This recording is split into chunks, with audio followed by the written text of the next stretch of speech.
നമസ്കാരം. ഫോർട്ടിക്കിലേക്ക് സ്വാഗതം. ജമ്മു കാശ്മീരിന് സംസ്ഥാന പദവി തിരികെ നൽകണമെന്നാവശ്യപ്പെട്ട് സമീപിച്ചവരോട് സുപ്രീം കോടതിയുടെ പരാമർശം.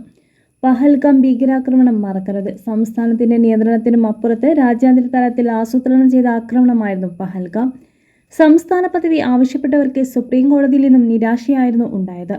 സംസ്ഥാനം ഭരിച്ചാലും കേന്ദ്രം ഭരിച്ചാലും പാകിസ്ഥാൻ ഭീകരന്മാരെ തുരത്തണം. അതിന് കേന്ദ്രവും സൈന്യവും കേന്ദ്ര സൈന്യവുമാണ് ആവശ്യം.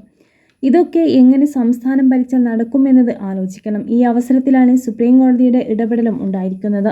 ജമ്മു കാശ്മീരിനെ സംസ്ഥാന പദവി പുനഃസ്ഥാപിക്കുന്നതിന് മുമ്പ് അവിടുത്തെ സ്ഥിതിഗതികൾ പരിഗണിക്കണമെന്ന് സുപ്രീം കോടതി പറഞ്ഞു. പഹൽഗാം പോലുള്ള സംഭവങ്ങൾ അവഗണിക്കാൻ കഴിയില്ലെന്ന് ചൂണ്ടിക്കാട്ടി. ജമ്മു കാശ്മീരിന് സംസ്ഥാന പദവി ആവശ്യപ്പെട്ടുള്ള ഹർജിയിൽ 8 ആഴ്ചയ്ക്കുള്ളിൽ മറുപടി നൽകാൻ ചീഫ് ജസ്റ്റിസ് BR ഗവായിയുടെ നേതൃത്വത്തിലുള്ള ബെഞ്ച് ജസ്റ്റിസ് K വിനോദ് ചന്ദ്രനോടൊപ്പം കേന്ദ്രത്തോട് ആവശ്യപ്പെട്ടു. നടപടികൾ സ്വീകരിച്ചു വരികയാണെന്നും എന്നാൽ മേഖലയിലെ വിചിത്രമായ സാഹചര്യങ്ങളുണ്ടെന്നും സോളിസിറ്റർ ജനറൽ തുഷാർ മേത്ത കോടതിയെ അറിയിച്ചു. നിലവിൽ കൂടുതൽ സൈനിക നടപടികൾ നടക്കുകയാണ്. സംസ്ഥാന പദവി തിരികെ നൽകുന്നതിനെ എതിർത്ത് സോളിസിറ്റർ ജനറൽ തുഷാർ മേത്ത കോടതിയെ അറിയിച്ചു.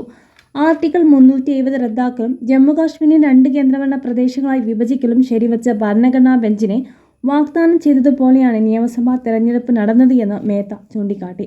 ഹർജിക്കാർ വെള്ളം കലക്കേണ്ട സമയമല്ല ഇത് എന്ന് അദ്ദേഹം കൂട്ടിച്ചേർത്തു.